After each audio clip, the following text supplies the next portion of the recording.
I was a spiritual seeker for a lifetime, and I really, really wanted to get it. I really wanted to wake up. I, the imagined self, wanted to be present when this enlightened thing happened to me. That's impossible. Awareness, the final frontier. This is Awareness Explorers.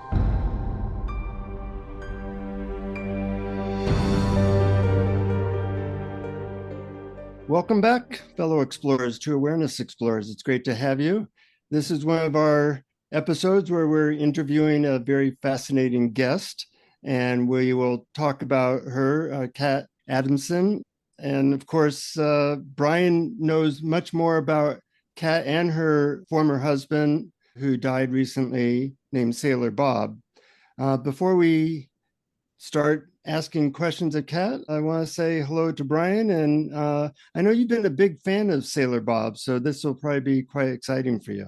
Yes, very exciting for me. And I actually had a chance to meet Sailor Bob in one of his rare visits to the United States. He came to Connecticut and led a weekend, and I was able to go there and meet him. And that was really had a huge impact on me. I'm going to talk a little bit more about that later.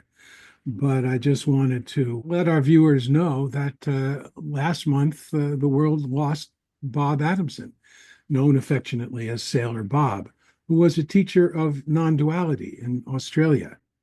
And in 1976 and 77, he spent 12 months in Bombay with Nisargadatta Maharaj, the great 20th century Indian sage and author of I Am That, which was one of the first books to bring non-duality teachings to the English-speaking world. Several years ago, as I mentioned, I had the great good fortune of meeting Sailor Bob when he held a weekend retreat in Connecticut. And that meeting and his books had a profound effect on me, including his first book, which I have always said is my favorite book title in the world, What's Wrong with Right Now, Unless You Think About It. But our guest today is Bob's widow, Kat Adamson, whom Bob asked to carry on his weekly Sunday gatherings in Melbourne.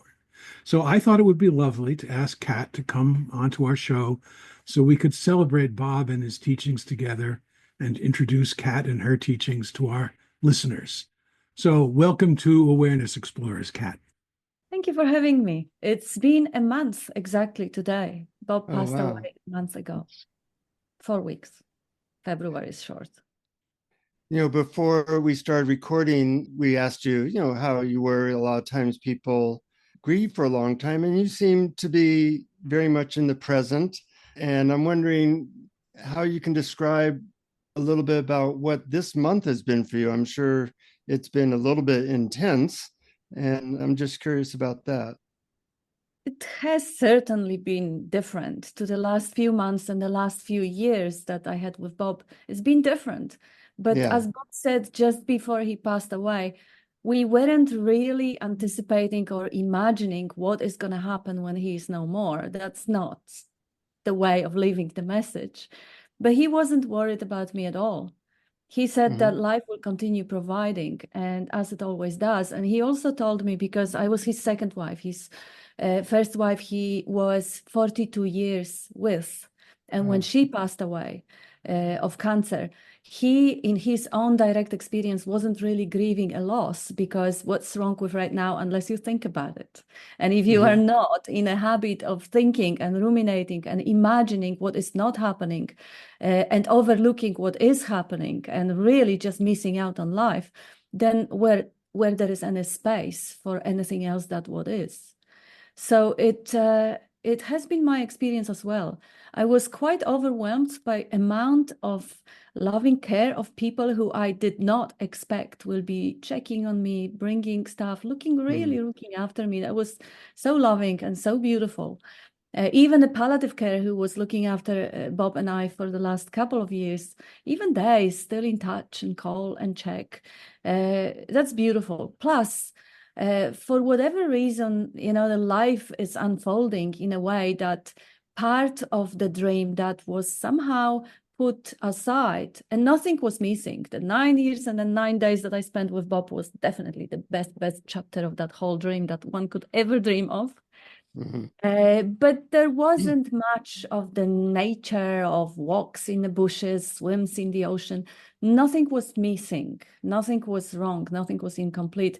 But those bits and pieces of life got reintroduced. I had a girls' trip on the kayaking on the river yesterday, and well, you can't help but notice the beauty. And as Bob would always say, where would I ever go? He has not gone anywhere. The life doesn't die. Life is an energy. It hasn't gone. It is there as a thought. I'm wearing his dragon necklace. I love it. He is there in a digital form. He is never not here, although I can't hug him, unfortunately. But that's a problem only when I think about it. And when I am with the five senses wide open, completely engaged in the moment as it shows up, there is no space for thinking of what is not. And still, I absolutely love diving into the moments of elation, looking into the pictures, into his eyes, in the way he looked, his beautiful, persistent, all-embracing, loving look that he was sharing with the world, but with me particularly. That was his greatest gift. So yes, surprisingly, I can't say that I'm miserable. I can't say there is anything wrong. There is nothing wrong. That is and beautiful. It is just like Nisargadatta expressed it, the sense of completeness when there is no illusion of self, of separation there. The best description that he could ever offer was there is nothing wrong anymore. Whilst when you live in a dream as being individual and you experience the existential angst and incompleteness and longing, and you are torn between desires and aversions, well, everything is wrong. You believe the mind which is designed to complain. That's not happening, which is quite amazing. That is amazing and beautiful. I was wondering if you wouldn't mind, most of our listeners are familiar with Sailor Bob, but some are not. And I was wondering if you might maybe give a little bit of some background. I know, for example, that that alcoholism was a big part of his journey. And as a matter of fact, I don't know if this is true or not, but I heard that he got the nickname Sailor Bob because there were two Bobs in Alcoholics Anonymous. And so one was blank Bob, I don't remember that, and the other was Sailor Bob. Is that true? Well, there was more than two Bobs. There was There was a lot of Bobs. Malagatanga Bob, there was a tall Bob, there was a fast Bob, hotel Bob, whatever the Bobs were there. So because he used to work at sea, he got the nickname Sailor Bob, just to distinguish between the Bobs. And yes, that's true. That's how he got a nickname. And it stuck because he actually would be 65 years sober in May this year. He didn't quite make it, but 64 years of sobriety is quite impressive. And he made his name in AA, and there was a lot of recognition. A lot of people came to the memorial service to actually just bow down to that demonstration of life, of sobriety, which he was basically just, he didn't have to teach it. We were still showing up on the meetings. I was showing up. I'm not in the program. I mean, I did some Al-Anon.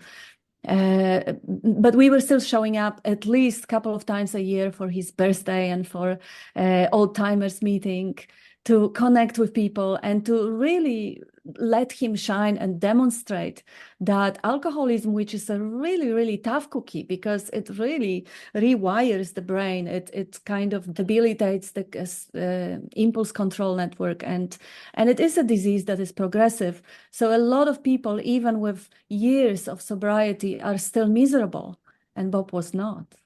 Bob was not, even when he had cancer, even when his mobility was taken away, his memory was fading a little bit. He was never miserable. He was a demonstration of life in oneness and joy. And boy, he was the happiest thing in the world. He was shining joy the first thing in the morning, opening his eyes and radiating that shining love.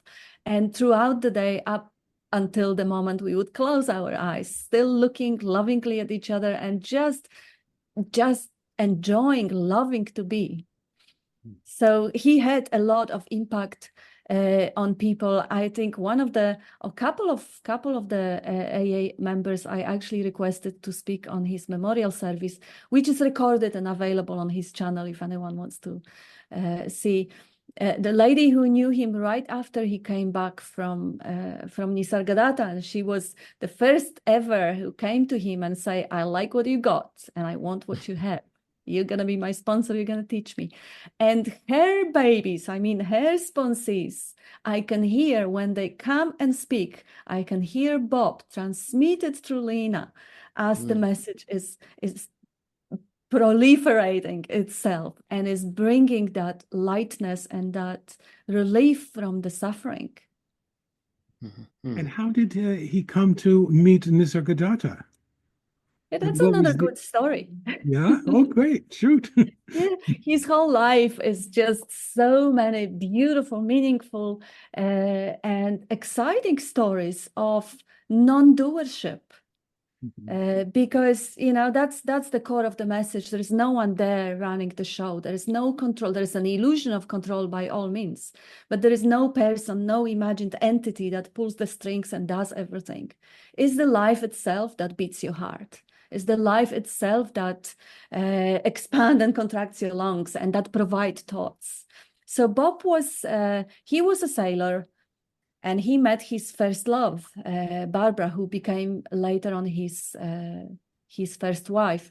He was 40 and he wanted to be with her. He didn't want to be a sailor and stay away from home for a few months at the time. So he quit the job on sailing. And the sailing was quite a path because first he was in the Navy, where he started drinking. Actually, he started drinking just before. And then he got fired. He signed a contract for 12 years, but he was unmanageable. He was crazy. He was psychotic and absolutely violent and nuts. So they got rid of him. They seized his contract. They transported him in a padded cell to a psych ward from Japan to Sydney, and that was it for sailing. A few years later, he joined merchant Navy after being a shearer and working factory jobs and stuff. And then he met Barbara. She was a gym instructor and she was gorgeous, absolutely beautiful woman. And that was his first love. He was walking around her. They got married 5 years later, but he quit working at sea. She already had 4 young children. She needed someone to provide, and a sailor has a better money than the ward, what do you call it, the guard, night guard or something. So she looked around and found someone more wealthy. And Bob was absolutely devastated and ended up going to India. He went to Muktananda ashram. He knew Muktananda before as a spiritual seeker. He was into all sorts of different paths. He was with Maharishi Mahesh Yogi. He had the initiation first from one of his teachers, then his second initiation from himself. He also met Muktananda. He actually helped bringing him to the country. He met a lot of contemporary speakers like Douglas Harding and those guys. He was friends with them. And when you met him in Connecticut, I think he was staying with Joan Tollefson as well, a gorgeous, gorgeous, shining light. Yes, we've had her on this program as well. Oh, beautiful. Yes. Yes, so when he quit working at sea, Barbara found someone else. He ended up in India, but he couldn't put up with the energy. That was crazy. The Kundalini yoga, the women screaming in endless ecstasies, rolling on the floor. He lasted a month. And he got back to Australia and he married her. He fought back her first love and his only love really back then. And they got married, but it didn't last. Another year and a half, nearly 2 years, and the situation repeated. And this time, even though they were married, his life just crumbled. His greatest gift, I think, apart from being such a persistent, patient, and loving mentor who would never refuse a help, who would stop his dinner and throw everything to be at service, his greatest gift was to be a partner. He was this one-on-one oriented, the way that the life essence is just effortlessly reflected in the eye of other. It was his, what a gift. Anyway, he lost her and he went to India forever. He intended to stay, like there's nothing to come back. His marriage crumbled. She's with someone else, somewhere else. And nowhere else he could go. The only place he knew was the Muktananda ashram with the screaming, rolling people, dancing all night until you fall unconscious out of that Kundalini experiences. And there he was. And again, another beautiful gift of Bob was to be incredibly loyal. There he was doing all the seva, like in that little stories that Muktananda will tell people. I'll tell you the truth. Thou art that, but you won't hear it. And you will have to shovel the cow shit for 12 years. And then you might hear it. So Bob was shoveling the cow shit. He was doing all the seva. He was doing practices. He was doing meditations, chantings, dancings, works. And that was his home. He lived there for nothing or close to nothing. The ashram wasn't that commercialized yet, so there wasn't crowds of people. There was no sex scandals and any of those things that came later. He was there early on. And people started coming to him and say, you seem to be resonating with that pure, unadulterated, clean, practice-less non-duality. You should go to Nisargadatta. And he said, nope. I'm loyal to my guru. This is where I am. This is where life brought me. I'm not going anywhere. But this serendipity started multiplying and then coming back door and the window. And then eventually, after hearing it several times, he went to the library when he used to just pick up a book to entertain himself in the breaks between all the austerities that he had to perform there. And the librarian handed him a book, I Am That. He says, just look through it. Just open it and look through it. And he said, shit, that's too much of the coincidences. How long can I resist that if life is really pushing it hard? And he opened the book. He read a couple of paragraphs. The tears rolled in his eyes and he says, wow. And he found the address at the end of the book. He bought the book and off he went straight away to Nisargadatta, but it was evening. So he's Nisargadatta's boy. Opened the door and he says that Daddy is done for a day, come back tomorrow. So he quickly booked himself an accommodation and came back in the morning and in the afternoon and in the evening. And then he hung in for a few days. Then he had to go back to the ashram. And it became kind of a ritual and a friendship because Bob would be there anytime and every time he could sneak out because he still had to live in the ashram. So he would live normally there. And every 10 days, 12 days, he would just disappear for 3, 4, 5 days, 6 days, depends how much he could feel that he can afford to get away with. And stay with Nisargadatta, even though he heard him the very first time that he came the next morning, and that was March 76. Or 75 actually. Gosh, yeah, I have it written in a book. Anyway, Nisargadatta signed the book for Bob, so we have the date in that book. Anyway, he heard him. He heard what Nisargadatta was saying. And he says it was no different to everything he heard before, even from Joel Goldschmidt from the books or from Maharishi Mahesh Yogi, the Soham mantra. That was the very same thing. It was just delivered with that sense of frequency that instantly rang the bell, instantly resonated, and it completely landed. It was obvious at that point. And he says, you're not the body, you're not the mind. And at that point, but of course, oh my God, I will never be caught up in that belief, in the mind again. It was clear. And of course, as life would have it, the wiring of the whole machinery that, runs those programs of narrating and commenting, as soon as he was out of the door, he got caught up again. Right. But it wasn't the same. It wasn't the same because now it was recognized from that free attention, that pure awareness that knew, oh, there is a cutting up happening. It feels like there is a me that got trapped in thinking. But hey, there is no me. I saw it. Let me look again.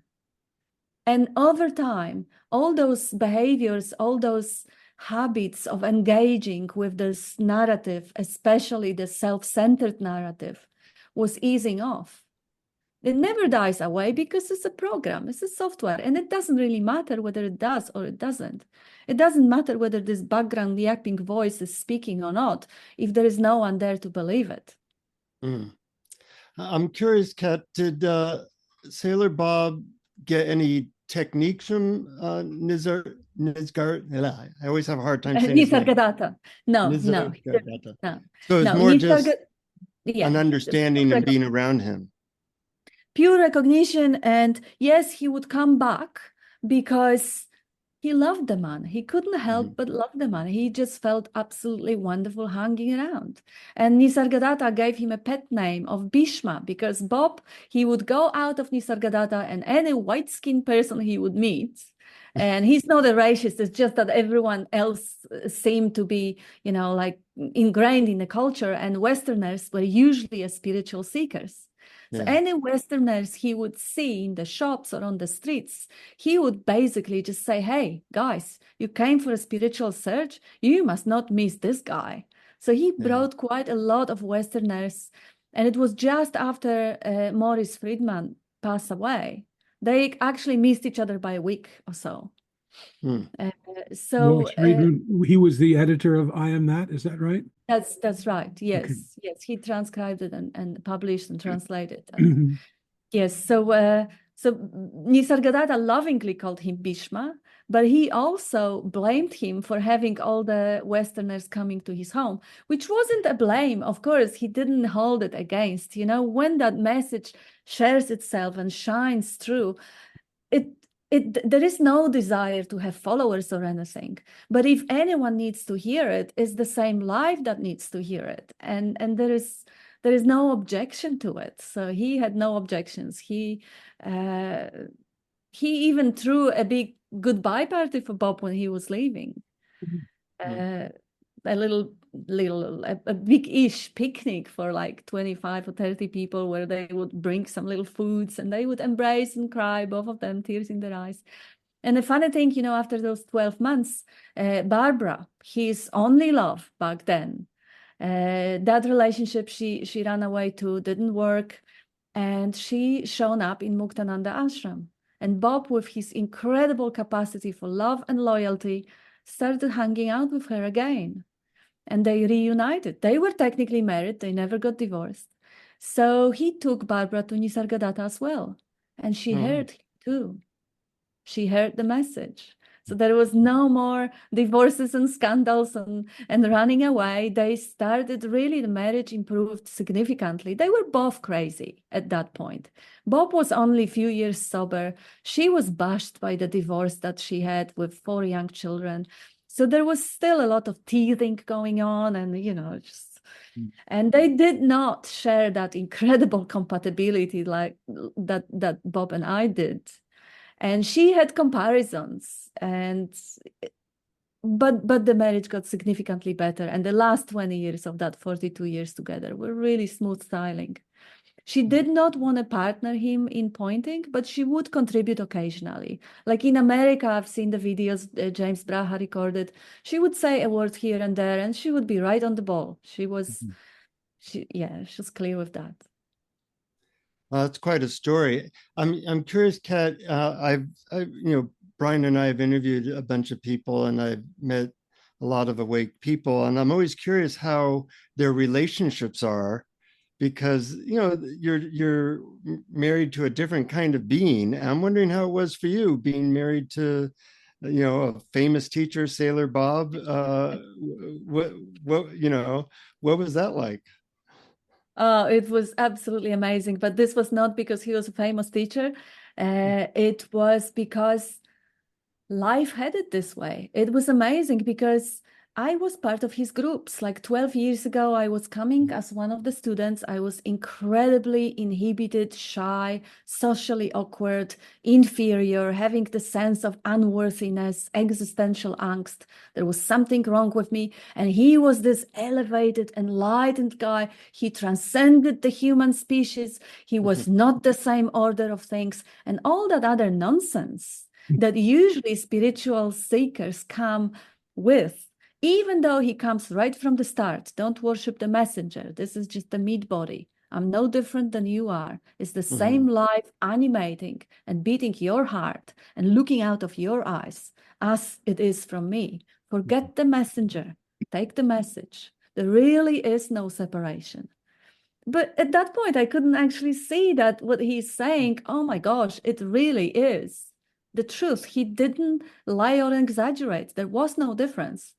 Until the time come in my life when I found myself in a point of devastation, when I found myself in a probably the darkest night of the soul, or one of the darkest nights of the soul, when I was so sick of suffering that I came for the individual meeting with him, one-on-one, where I was crying my ass out. And I'm not a person who cries in public. I was self-collected. I was ship's officer. I was really kind of headed together in a way, because spiritual seekers usually have that big sense of longing and loss.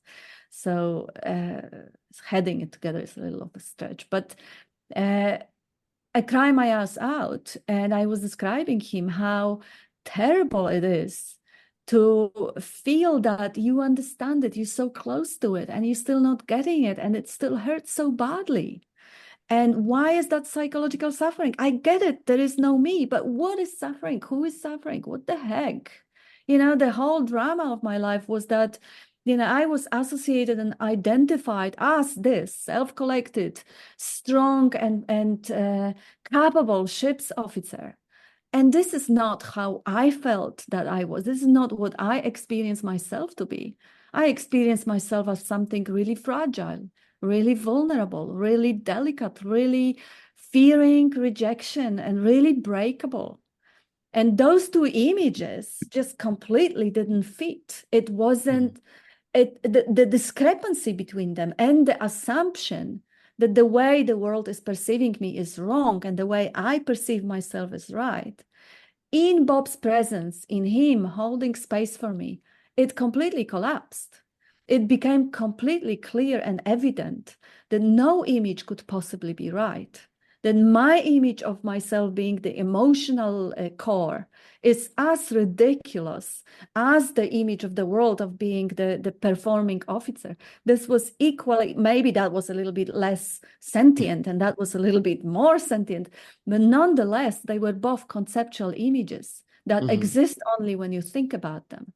And when those collapsed, that was like the tears were still flowing, but now they were tears of elation, like, oh shit, there really is nothing else to add to it. If there is no conceptual image, there is no questions to ask. There is no questioner to ask the questions. There is nothing ever to need to be worked out through, understood, grasped, embraced, nothing.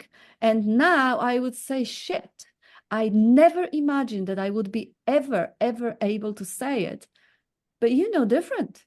You're my equal. You're not my teacher. You couldn't possibly be, because there's no one there and there's no one here. So it is just life speaking to life. And at that point, he was laughing with me. But of course, we didn't know whether this was a temporary opening, which will close down again and the misery will reestablish itself. We didn't know. But I called him next morning, all elated and laughing. You want to hang out? I don't have any other friends who could actually put up with my need for verbal diarrhea of expressing the elation and joy and relief. And he said, sure. And then we started hanging out. And we would hang out daily. And then I would go travel the world, come back and still hang out as equals. There was no need for teaching. I never asked him another question. It was just so obvious how things land in their own place. He would ask me, you give me the spiel.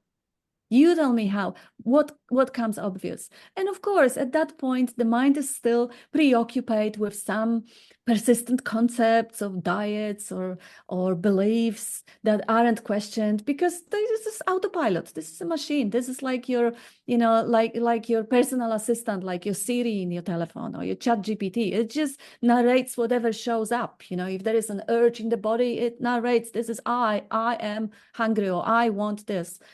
So, but knowing that this is nothing, this is not personal, this is not me speaking, and this is not, it has nothing to do with anything. It's just a function.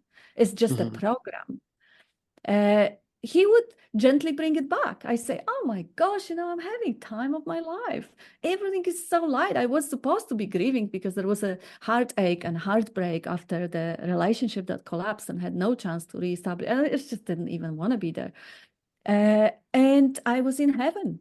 And then I traveled the world, visit my mom, come back to my ships, and again returned and asked Bob if he wants to hang out. And we continue hanging out. The friendships that we formed, the lightness of hanging out was so natural, so beautiful. The compatibility in that was so natural that at some point, and to a great amusement and a great shock to both of us, the romantic element sipped in, like a typical, what you see on a silly romantic comedies, proximity infatuations.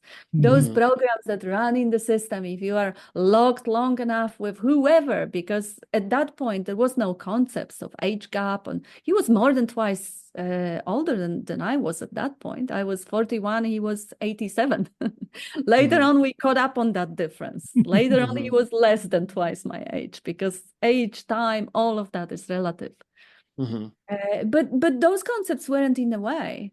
So that was so fascinating and so interesting. Like, we looked at it, seriously? Life, are you nuts?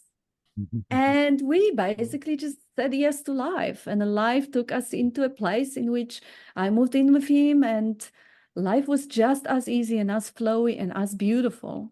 And we got married. Initially, we didn't threaten the Sangha with exposing that information, because just let them slowly get used to me being around. And that was, again, the insight from life, that gentleness, that, people are attached to their concepts. And if you love them, you don't bash them with confrontations like that. So, and again, we were not the doers. It was just what was happening. Yeah. That story reminds me, especially when you said that he said it's not about the messenger.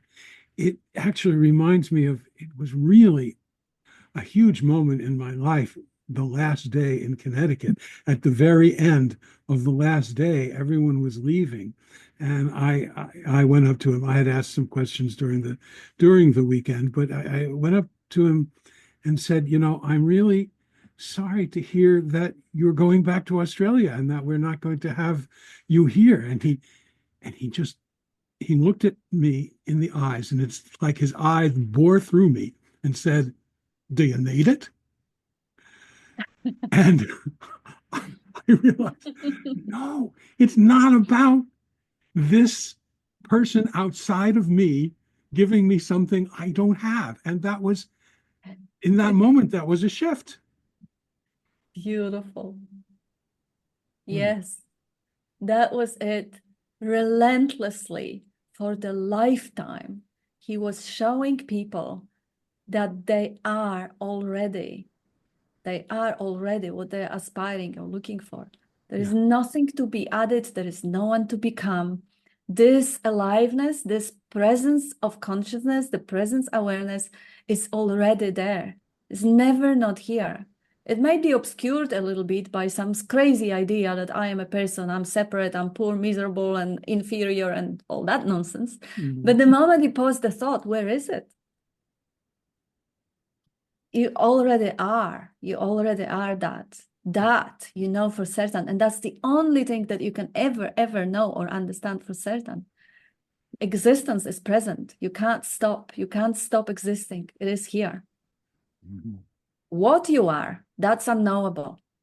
And that's pretty clear that it is unknowable. How could you possibly objectify yourself? Where would you be looking from? You're not an object in consciousness. So even the expression comes, I am the life itself, or I am God, I am absolute, or I am nothing. Those are just an expressions. But truly, that life, that existence cannot know itself at large. It can only know the reflection of itself. And the reflection is not it. So that you are is obvious for everyone. Everyone know that they exist. It is obvious. And that's it. That's it.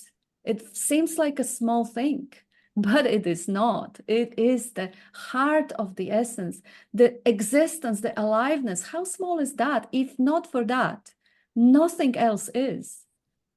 That you are, you know for certain. What you are, you can never know. Because whatever you would know, who would be knowing it? Who would be objectifying the pure subjectivity? It is unknowable. And who wants to know? Who cares? The existence, the being. And this is another beautiful distinguishing part of Bob's teaching. Because we have people who come to our Zoom meetings because we encourage everyone to share. That's the point. Hear that live speaking through your vehicle rather than just worship some messenger somewhere. People come from other schools. They come from Ramana Maharshi, who says there is only experience here, or there is only this, like a singular sort of a subject. Bob was completely collapsing that duality. If there is a subject, there is an object. If there is a seer, there is a seen. If there is a doer, there is a deed. No, in direct experience, no such thing can be experienced. There is a being.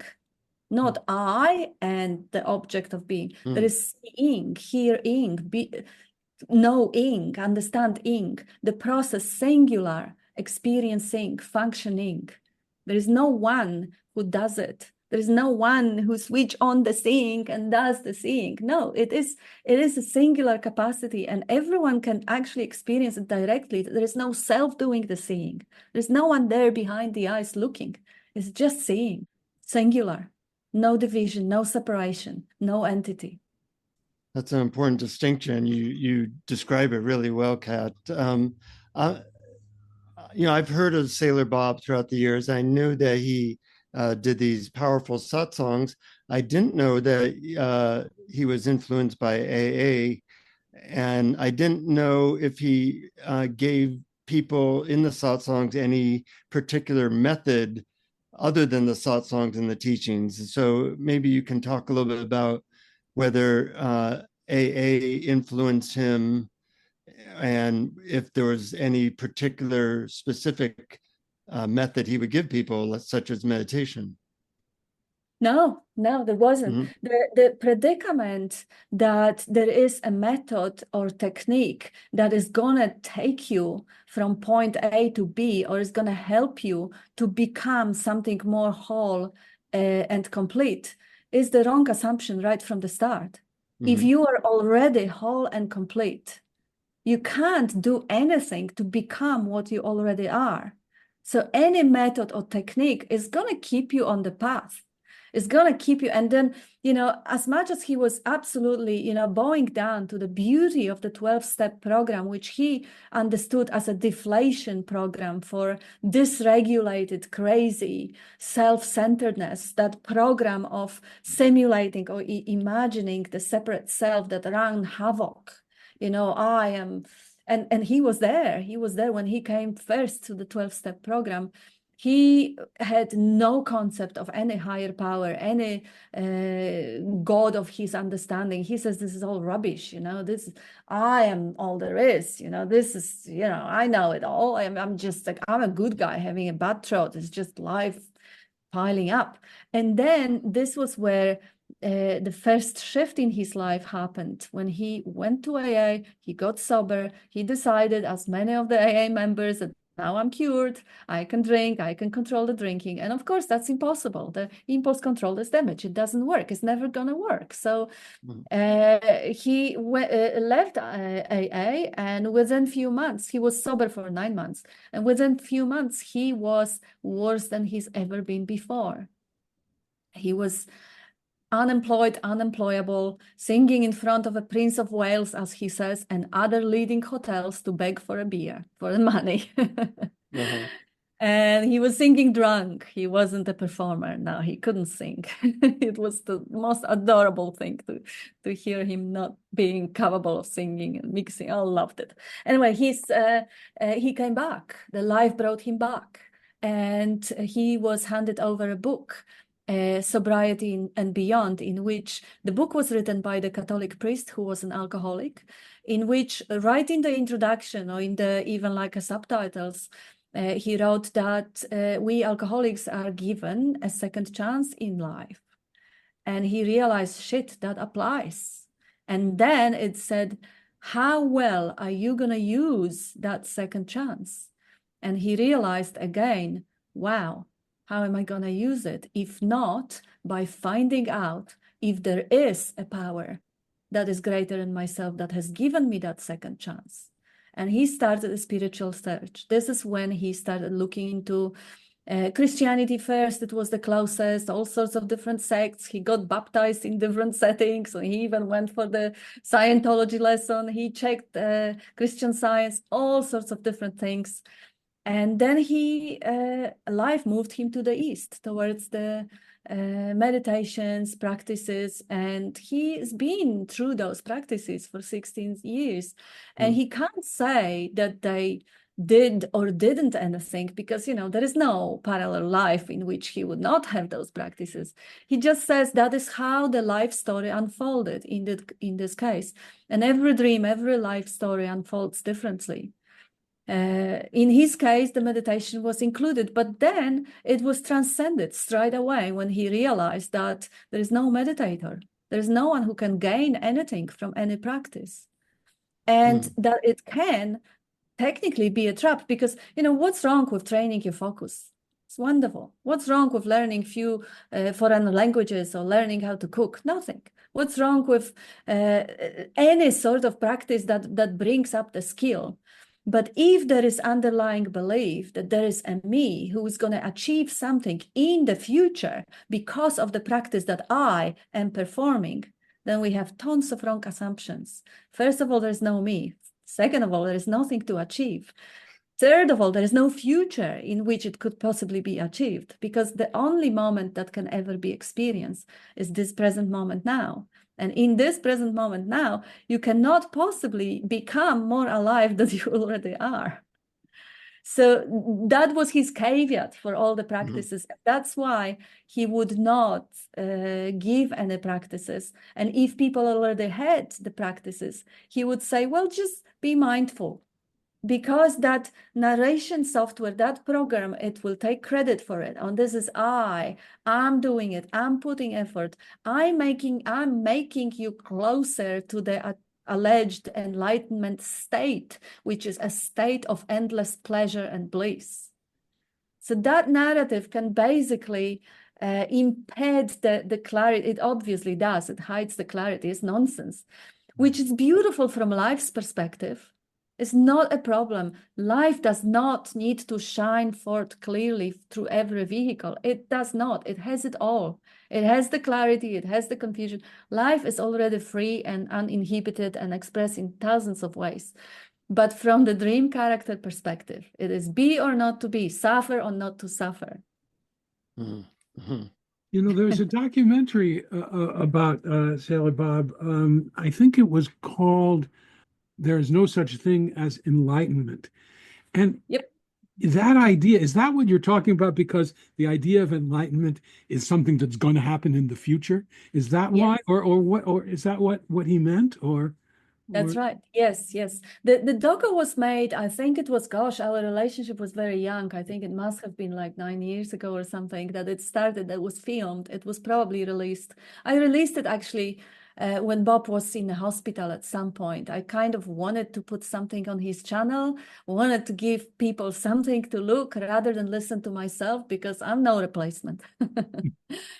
So I post my talks on my channel. So Bob's channel is Bob's, it's exclusively Bob. And I am a worshiper of my husband. It's not a messenger or a teacher, but I absolutely, I'll be married for him to him forever, because he was the pinnacle of, he was the crown masterpiece of life expression.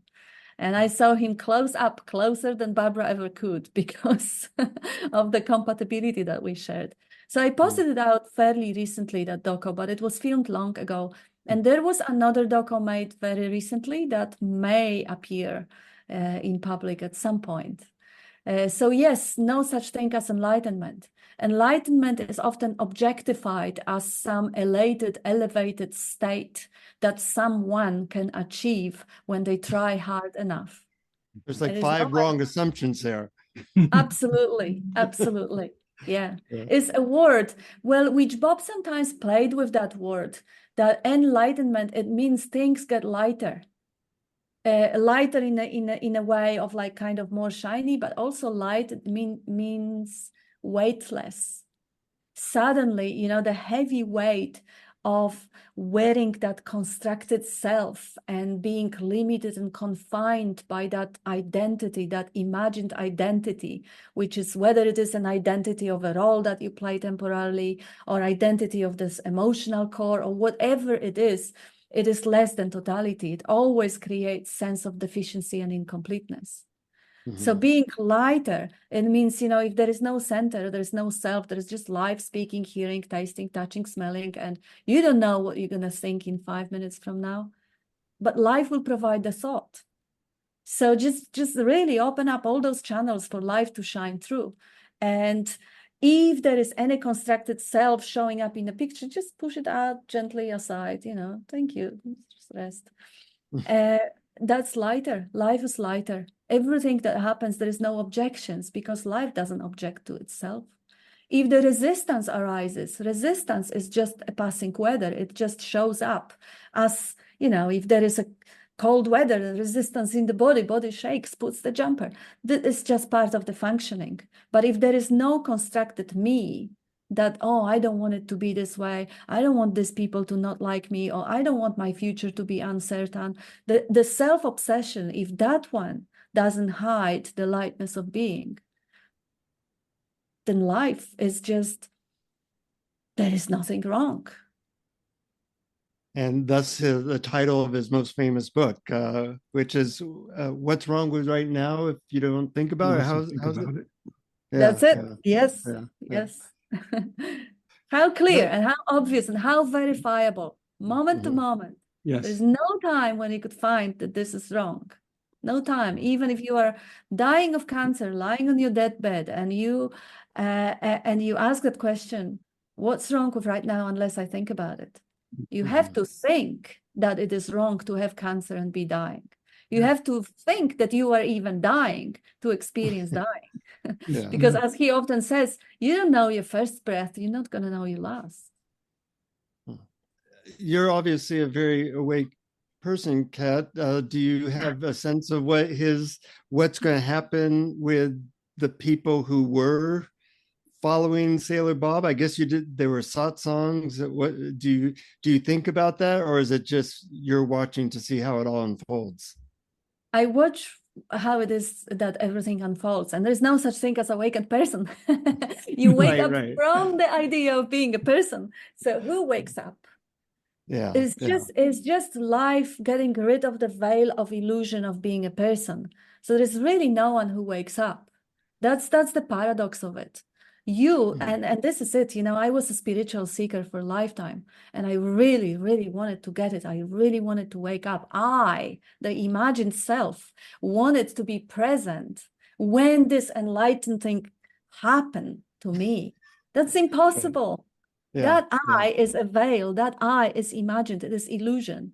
Absence of I is the freedom, is the liberation or awakening from the illusion of self. When no one wakes up, because life is not asleep, it's only been veiled. So there is a lot of people amongst the groups who realize the same thing. Bob was so beautifully effective in pointing out that you are not unaware right now. You are not asleep right now. You are not unconscious. You are already awake. You only think that there is something wrong or something missing or something that will have to happen later for you to become something else. And that's just blah, blah thinking. So there is a lot of people, and I do, as I promised to him, I'll keep showing up. If there are people who want to hear the message, it is light, it is easy, it speaks itself. I don't have to prepare, I don't speak it. It just expresses itself. It's pleasant, really. I mean, if anything, I can tell you the last weeks of Bob's life, Sunday meetings, and he loved the way it was shining through me, because he loved me, and he was really happy that I let it happen. So Sunday meetings and Zoom meetings, he was participating in all of them, and he would hear people expressing that clarity, whatever landed for them. Some people would just have one aspect completely embraced. For some, it would all open up completely. it gave him such a boost, like a, like a steroid, like an injection of steroids. Suddenly he would just be completely up. Like he was immobile, he couldn't get out of bed. But after Sunday meeting, he would put his legs down on the floor, get the walker and stretch and get up and go to the garden. Incredible how, even bringing the attention back to the source of all attention rather than scattering it around on the dreams and stories and dramas, just really amplifies that life force. So yes, I'll keep showing up. And as long as people want to show up, we will do the exploration. I like the way you title your podcast, because that's how I intuitively understand that too. It's an exploration because nobody's asleep. There might be some confusion amongst some vehicles for life, because every single, seeming dreamy body is just a vehicle of experiencing an expression. There might be some clouding or confusion, some weather going through, but really it is an exploration, bringing the attention back to the fact that we are all already fully aware of existence. And this is the message that you are already. You are that, you are that you are, for certain. So it's exploring, it's bringing it back, and it does bring joy. Yeah, I definitely can attest to that. Even right now, just hearing you talk about it, and just that turning attention around seems to tap into that joy that's already there, just has been covered up by all of our thoughts and problems, or ideas that there are thoughts that there's such a thing as a problem. Yes. And I love inviting other people who have that clarity to actually let it speak through. So if I always start the Zoom meeting or the live Sunday satsangs by asking people, please open up, let that instrument tune to that clarity and play your own music, see how it sounds through you. Because that is joy. I'm very touched by how you speak of it, and the constant reminders that there are our language, and so much of society is always trying to create this individual. And to hear language where you kind of dissect that is really nice. I wish we had different words or ways of describing things so that it would help us to realize what's obviously our actual experience. Yes, but it has to be this way. The brilliance of life at large includes the construct of imagined self. If you actually look at that life at large, that life as a totality, animals don't construct the self. They don't have symbolic language. They don't have the language that labels and divides, creates all those distinguishing and computing. So they live in the natural state. Our cats, they know they exist, and they take it for granted. There is no appreciation of the miracle, of the luminosity, of that clarity, of that aliveness, of that amazing gift of existence, because it has always been shining forth. It's totally taken for granted. So the fact that we construct, seemingly it's a software, it's a piece of program that construct that self, that cage of concepts, that idea of me, which is very, very beautiful in a way of having the societies based on the storytelling capacity of humans who join through the storytelling. We are all women, we are all together, or we are all Americans, we are all together, or we are all liberals, or whatever, Democrats, or climate change activists. Those things are not possible amongst those species that do not have that narrative self, that construct the identities. However, of course, the byproduct is the psychological suffering. And then again, a possibility of transcending that psychological suffering by realizing that the role is not who you are. The costume is not who you are. It's the brilliance in the whole thing. Absolutely. That's so deep. As a matter of fact, I think that after this, I'm just going to listen to that 2 or 3 times. And But find it obvious. Find it that, oh shit, of it course. is. And then, of course, I don't have to listen to it 2 or 3 times No, because you right in know this it. very moment, I know Yeah. exactly what you're pointing to. And that's what Yes. I mean, and it's the same as you. And it's just, Yeah. Jonathan, it's all looking after all our eyes simultaneously. Yeah. And that's the beauty, that nothing really have to be learned. Bob often starts the meeting from saying, I can't teach you anything. I can't tell you anything.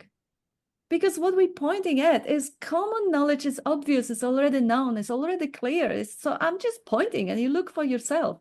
And then it's yours. Yeah. It's not a belief-based, like I tell you this like this, and you trust me or you believe me, and then you liberate it. No. Well, fortunately, it's Much our simpler. direct experience all the time. So there's not that far to look. No, it's never not here. It's just obscured by ideas, which can be very, very easily seen through. In some ways, I feel like almost everything you said, Kat, is a guided meditation. But maybe we can formally do a guided meditation, whatever that looks like. I assume it'll look like pretty much what you said already, but is that something that works for you? Sure, let's try it. Yeah, absolutely. Okay. Let's do that. Roll with life. So I guess this is where you relax even further, although the whole talks are aiming at relaxing any sense of identification, any sense of engagement with the grasping mind. But if there is any, and again, this is not an instruction because there is no one to instruct and no one to be instructed. But what all those talks are about is bringing that frequency and hoping that it will resonate. And that resonation naturally happens in the relaxed state. When the mind relaxes and become receptive, then that resonation can actually ring the bell and bring that recognition that what is pointed is already here, that you are already present. You are already conscious. You are not unaware. You are not non-existent. And in that relaxed presence, you may also start appreciating the fact that life is already leaving you, that life is already giving you all the support, is looking after you, is making sure there is another breath in your lungs, is giving itself in you the capacity to see, to experience. There is nothing that you need to do for your heart to beat. Just being, just simple, relaxed sense of presence. And you may trust that life. You may appreciate the fact that it's been looking after you, looking after itself in you up until now. And it will continually provide the thought when the thought is required. You may realize that you can't think the thought. You wouldn't know how to do that. But the thought will appear, just like the emotion will appear, the sensation, the response.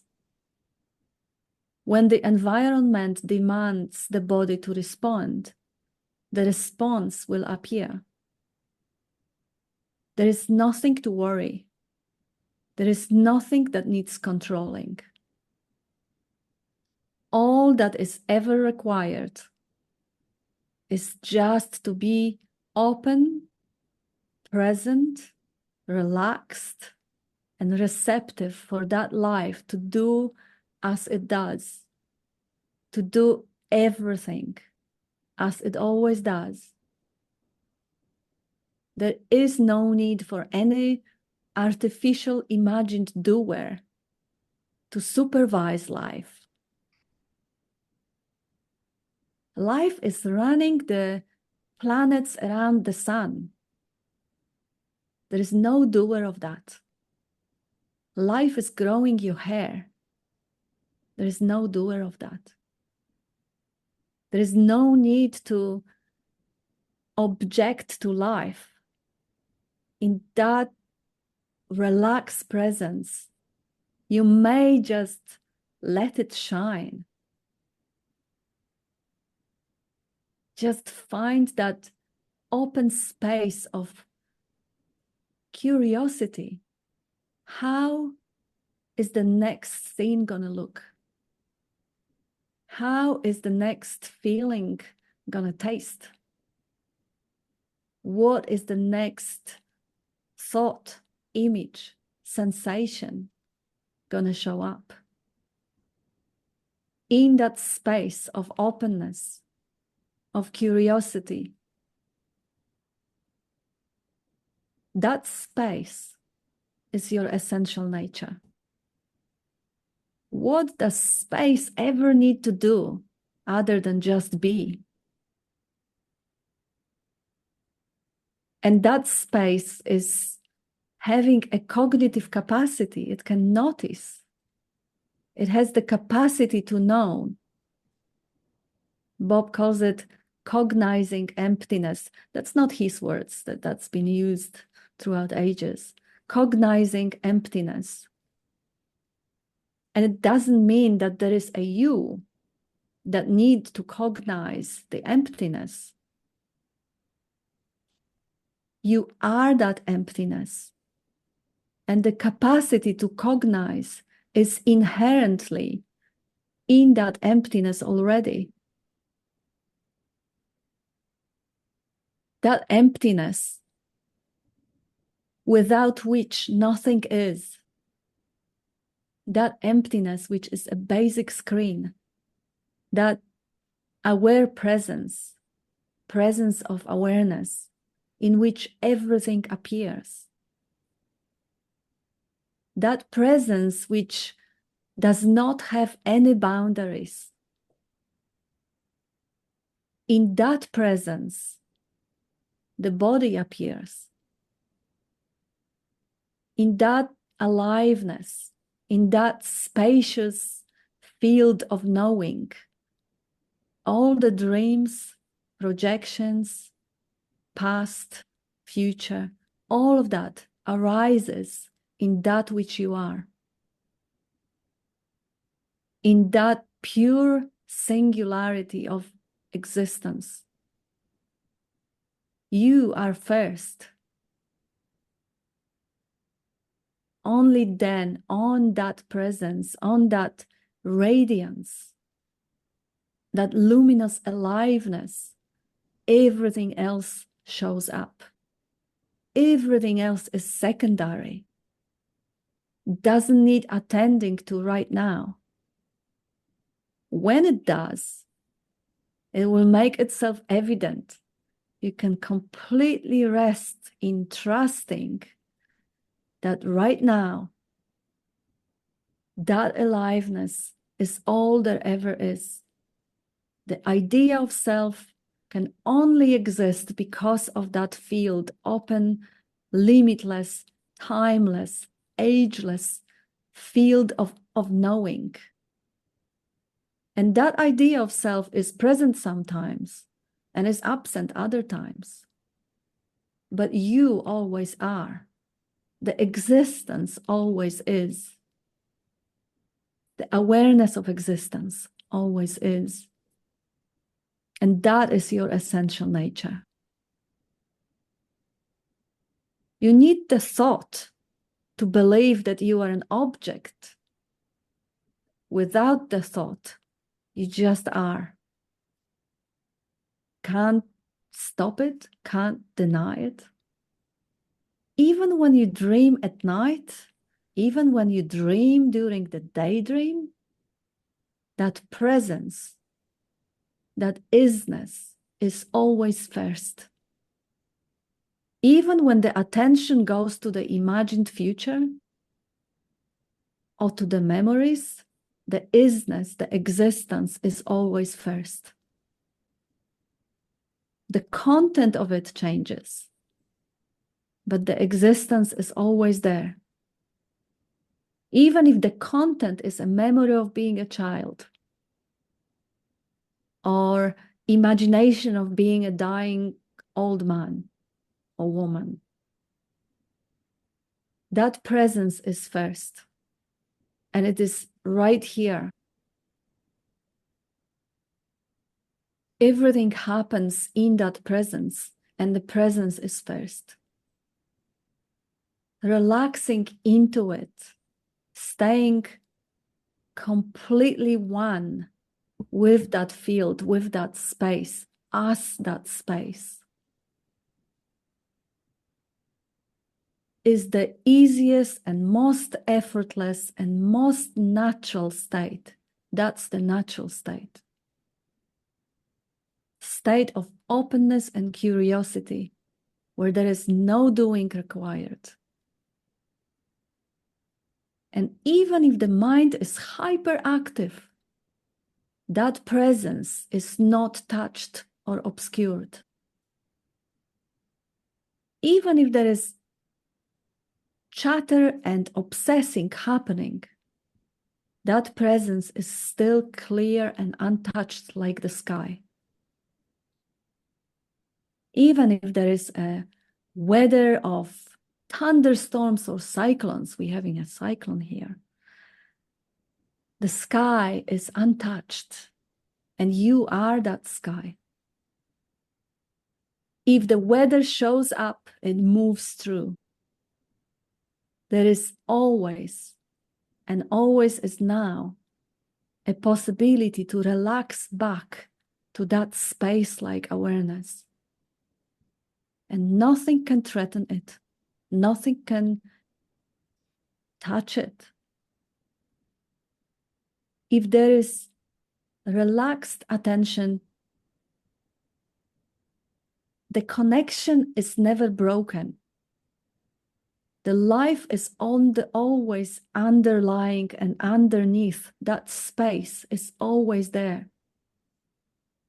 Even if all of the attention is scattered around, you as life are untouched.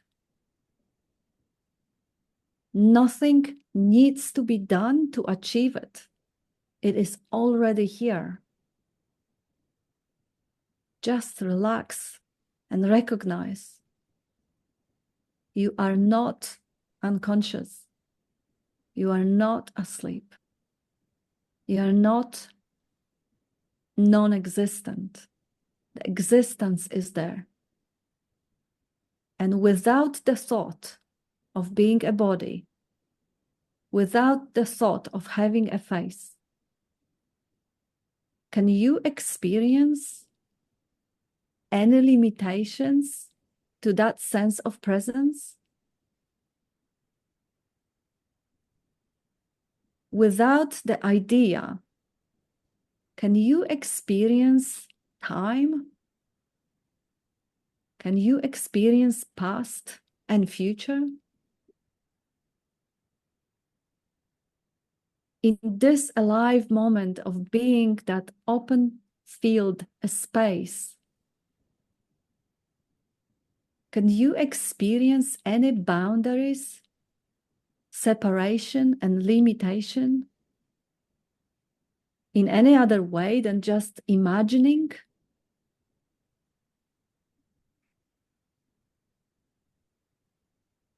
And those imaginings are just floating through that space.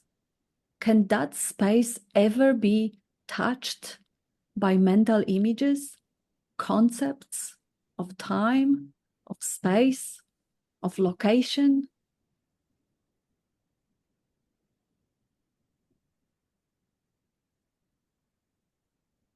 You are forever free. Even if there is an image or idea that you are not, You cannot not be that field, that life. In direct experience, you are that field. Whatever appears in your gaze is the content. Whatever appears in the imagination is the content. You are prior to that. Whatever appears in the field of hearing, whatever sound appears, the mind can tell you, oh, this is far away, and this is nearer, this is closer. They all appear in that which you are.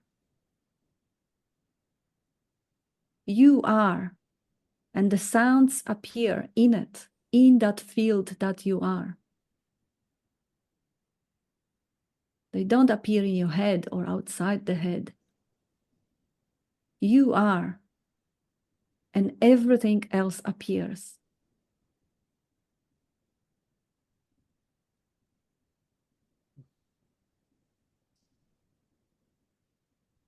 That was amazing. There's you gave no place for me to land. No need. This me is redundant. It's never done a thing. It's just a construct. Yeah.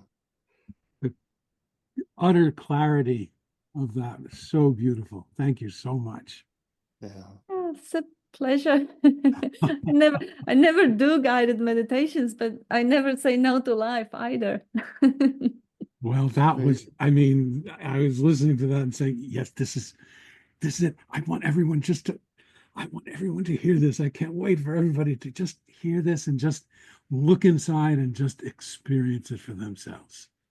Yeah.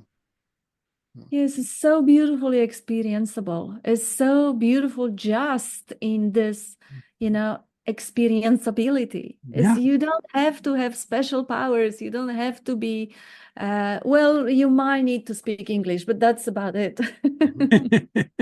But it's so available. It's already here. It's just so reliable. And it's just, you're right. It's noticeable. It's just sort of covered up by, well, all that thinking. By the dreaming. Yeah, the dreaming. Just like at night, the mind creates a little dream character who has the eyes open and is walking around, climbing mountains and experiencing the world which doesn't exist. Right, exactly. We're dream characters. Yeah. Paul Hederman calls this the action figure. Brian, I call it the Brian character, or the Kat character. He calls it the action figure, the dream character. So, Kat, how can people find out more about your dream character? Is there a website that they can learn more? No, not really. I mean, I don't really have any investment in self-promotion or anything like that. But if they want to know, like access some of what you or Sailor Bob put forward. Sailor Bob, because I totally want to preserve his style because it's been so effective for me and so many others. So I basically just post links to our Zoom meetings on SailorBobAdamson.com. And I'm going to write another book of his teachings, which is predominantly my book, but he is quoted largely in all the ways because, as I say, I have the worshiper in me. I worship my husband because he was the pinnacle of a masterpiece of the universe creation. He was just the most beautiful, beautiful. I mean, of course, look, you can look at the piece of fern or a rose and you fall in love with the whole universe in it because the universe is holographic. And I just happened to look that closely at this pattern called Sailor Bob. So that's how I just worship the whole universe in him, not as a teacher, because he was my teacher for an hour and a half. Well, I'm so glad we got a chance to celebrate him and to share this with everybody. I'm so grateful that you could come on and so clearly and lovingly and effortlessly share it all. It's an honor. It really is. It's an honor to be in a position when you can actually let it speak rather than sit in that confined idea of being poor, miserable, devastated, little worthless piece of me. Yeah. Oh my God. Yeah. So the Sunday gatherings go on, but I assume one has to be in Melbourne to. Yes, we also have Zoom meetings. We have Zoom meetings twice a week for people from Europe. For Americans, it's a little bit too far away. And I asked a friend, he's been talking on the meetings as well, Tazi, to handle the spiel and the introduction of the Zoom meeting that happens for the American people on Saturday afternoon. Yes, that is Sunday afternoon for you guys, Monday morning for us. It is our dear friend, American Julia, who twisted Bob's arm about 2 or 3 years ago that she wants the meeting, the Zoom for her countrymen, but she asked Tazi to do the introduction. Mm-hmm. So there is a meeting in Sailor Bob style that is happening, and all the informations are on the website. Also, for those who resonate with Tazi and his style and just feel that you vibe with, with resonation with a guy who is beautiful and very generous, they can tune in and email him, ask for the individual mentoring. And I have people who tune in and resonate with my style of pointing, and they catch up with me for individual. We don't charge for it because I haven't been charged for it. And my situation is still fairly stable, so I don't really need to make it to a business, and I hope I never will have to do that. Mm-hmm. Although I have no concepts about it, people have so much of the heated ideas about, oh, they shouldn't be, or they should be. Well, there's no one there. There's just live directing, like people who like big guns, like Eckhart Tolle or someone who will have 1,000 requests per day if he didn't put the high price on it. Of course, is life regulating it. He's not the doer. Mm-hmm. But I'm in that beautiful, comfortable situation that right now I still have my social support paying my pension for another couple of months, and I don't need to seek work. So I do have few calls every day, and I do enjoy it, and I do Zoom groups and also enjoy it. As I said, it's a privilege. Where life is going to take it next, I have no idea. But for now, all the information is on SailorBobAdamson.com. Great. And it's our privilege too to have you. And to have all our listeners and do this podcast. You said it very well. We, Brian and I, really feel honored that we get to do this too. Yeah. No, it's a pleasure. It's an honor, really. And thank you. And thank you for being open and for being receptive and for asking questions and for, reflecting back that clarity, because that's the only thing that matters, really. That's the only thing that amplifies that energy. And it's a joy. To our listeners, we always like to end with the words, keep exploring. Keep exploring. Yep. Keep exploring. It's fun. It's joy. Yeah. Thank you for listening to Awareness Explorers. To learn more, you can check out our website at awarenessexplorers.com. Please subscribe to our podcast on your favorite podcast app. We'd love it if you would post a review. And please share our link on Facebook and with family and friends, because knowing yourself as awareness is the greatest gift you can give yourself or someone you love.